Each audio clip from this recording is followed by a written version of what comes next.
Sir கொஞ்சம் சரி சரி பாருங்க பார்த்து பிடிங்க. வாழ்ந்து கொண்டிருந்த ஒரு மாற்றுத்திறனாளி முகமே தெரியுமா ரெண்டு பேரும் என்ன காரணம் என்று யாரும் தெரியாத வகையிலே காத்தடிக்கு தெரிஞ்சவங்க அதுக்கப்புறம் எனக்கே ஒண்ணு தெரியல. மறுபடியும் ரிமாண்ட் பண்ணிட்டாங்க அப்படின்னு சொல்லி அவரை சிறையில வைத்து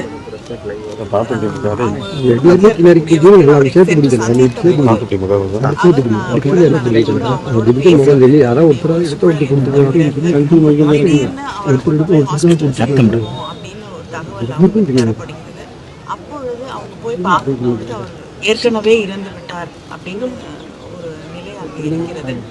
ஆனாலும் அங்க இருக்கக்கூடிய அந்த மருத்துவமனையில அவர் கொண்டு வரப்பட்ட போதே இறந்து விட்டிருந்தார் அப்படின்னு தான் பதிவு செய்யப்பட்டிருக்கு. போஸ்ட்மார்ட்டம்ல 19 இடத்துல அவர் தாக்கப்பட்டு அவருடைய கையில இருக்கக்கூடிய எலும்புகள் எல்லாம் முறிந்திருக்கக்கூடிய ஒரு நிலை இருக்கு அப்படின்னு சொன்ன பிறகுதான், போராட்டம் நடத்திய பிறகுதான் அத்தனை போராடி பிரச்சனையை கண்டுகொள்ளவே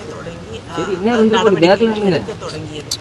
இதுவரைக்கும் மாவட்டத்தில் இருக்கக்கூடிய அமைச்சரோ அரசின் சார்பில் யாருமே இந்த குடும்பத்தில் இருக்கக்கூடியவர்களுக்கு ஒரு ஆறுதல் வார்த்தை கூட சொல்ல முன் வரவில்லை. அவங்க கிட்ட என்ன நடந்தது அப்படின்னு வந்து கேட்க. இப்படிப்பட்ட ஒரு சூழல்ல அந்த குடும்பத்திற்கு அரசு மீது எங்களுக்கு நம்பிக்கை இல்லை என்று சொல்லக்கூடிய அளவுக்கு இந்த விசாரணையை சிபிஐக்கு மாற்றணும், இவங்க மேல எனக்கு நம்பிக்கை இல்லைன்னு அவங்க குடும்பத்தை சேர்ந்த அவரோட சகோதரியும் அவங்களுடைய மனைவியும் அதை தான் திரும்ப திரும்ப சொல்கிறாங்க. அவங்களுக்கு எந்த நிவாரணமும் இது வரைக்கும் அறிவிக்கப்படலை. அவங்க அரசு வேலை அவங்களுடைய மனைவி படிச்சிருக்கிறாங்க, அவங்களுக்கு அரசு வேலை தரதா இல்லையா அப்படிங்கிறத கூட வந்து அரசு வாய் திறந்து இது வரைக்கும் அரசு சார்பிலே ஒரு அமைச்சரும் முதலமைச்சரும் உட்பட யாருமே வாய் திறந்து அந்த குடும்பத்திற்கு ஒரு ஆறுதல் வார்த்தை கூட சொல்லவில்லை அப்படிங்கிறது நம்ப முடியாத ஒன்றாக இருக்கிறது. இந்த சூழல்ல உண்மை என்ன? எப்படி வந்து ஹாஸ்பிட்டல் கொண்டு வரப்பட்ட யாரையுமே கேட்காம எப்படி போஸ்ட்மார்ட்டம் பண்றாங்க? அவங்க தொடர்ந்து அச்சுறுத்தல்கள் இருக்கு. வந்து பாடி வாங்குறதுக்கு வந்து கையெழுத்து போடணும்னு சொல்லி உங்களுக்கு தெரியாம அவங்க வீட்டில் இருக்கக்கூடிய அந்த இறந்த சகோதரருடைய தந்தை வந்து வலியுறுத்தி கொண்டிருக்கிறார்கள். அவரை வந்து அவரும் உடல்நிலை சரியில்லாத நிலையில இருக்கக்கூடிய ஒருத்தருக்கு அழுத்தம் தந்து கொண்டிருக்கிறார்கள் அப்படிங்கிற ஒரு அச்சம் இருக்கு. தெருவில் இருக்கக்கூடிய எல்லாமே எங்களுக்கு ஒரு பாதுகாப்பு இல்லாத சூழ்நிலையில இருக்கக்கூடிய ஒரு நிலை எங்களுக்கு இருக்கு அப்படின்னு அவங்களும் பயத்தை சொல்லக்கூடிய ஒரு நிலை இந்த இடத்துல இருக்கு. இன்னமும் அரசின் சார்பில் எந்த அமைச்சரும் முதலமைச்சரும் அவங்களுக்கு ஒரு ஆறுதல் வார்த்தை சொல்லவில்லை. அவங்களுக்கு வந்து எந்த நிவாரணத்தையும் அறிவிக்கவில்லை. என்ன டிமாண்ட் வைக்கீங்க மேடம்? தமிழக அந்த குடும்பம் வந்து முதல்ல வந்து பொறுப்பேற்க வேண்டும். அரசு வந்து ஒரு தவறு நடக்கிறது, அது வந்து ஒரு அரசாங்கத்தை தாண்டி சில நேரங்களிலே வந்து தவறு நடந்தாலும் அதற்கு ஒரு அரசு பொறுப்பேற்க வேண்டும். முன்னாடி நடந்த பொழுது கூட அரசு பொறுப்பேற்கும். ஆனா இந்த அரசு எதையுமே தொடர்ந்து யாரு மேலேயாவது பழி போடுறதுக்கு தான் வந்து அவங்க நிற்கிறாங்களே தவிர அவங்க எதற்கும் பொறுப்பேற்க தயாராக இல்லை. இதுவரைக்கும் அவங்களுக்கு என்ன நிவாரணம் அப்படிங்கிறத அவங்க எதுவும் தெரிவிக்கவில்லை. நடவடிக்கை எடுக்கிறதுக்கு கூட இவ்வளவு தயக்கம் ஏன்? எல்லாமே மூடுமந்திரமாக இருக்கக்கூடிய சூழலா இருக்குன்னா குடும்பமே அச்சப்படுது. அது மட்டும் இல்லாம கூட இருந்த கைதிகள் மீதும் வழக்கு போடப்பட்டிருக்கிறது. உண்மையிலேயே என்ன நடந்தது அப்படின்னு இவங்க குடும்பத்துல இருக்கக்கூடியவர்கள் அவங்க தவறு செய்தார்கள் என்ற நம்பிக்கை எங்களுக்கு இல்லை.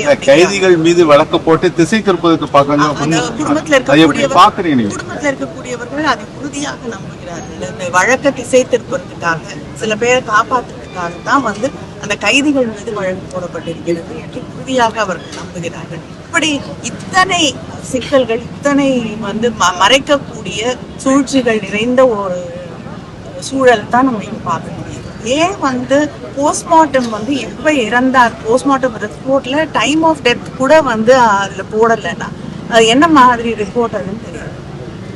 19 காயங்களால அவங்க கேட்கறது என்னன்னா, அந்த கண்காணிப்பு கேமராவில் பதிவான காட்சிகளை வெளிப்படையாவே காமிக்க வேண்டியதுன்னு கேட்காங்க. அது உங்களோட கருத்து என்ன? திமுக சார்பா என்ன சொல்றீங்க? அங்க சிறையில் உள்ள அந்த அறையில் உள்ள கண்காணிப்பு கேமராவோ இல்ல அந்த போன ஒரு சாவி எடுத்துட்டு ஒரு வார்டன் போனதா ஒரு வீடியோ இருக்குன்னு சொல்றாங்க. ஏன் அந்த நேரத்துல ஒரு வார்டன் சாவி எடுத்துட்டு அந்த அறைக்கு போனார் என்பது ஒரு நிறைய கேள்விகள் இருக்கு.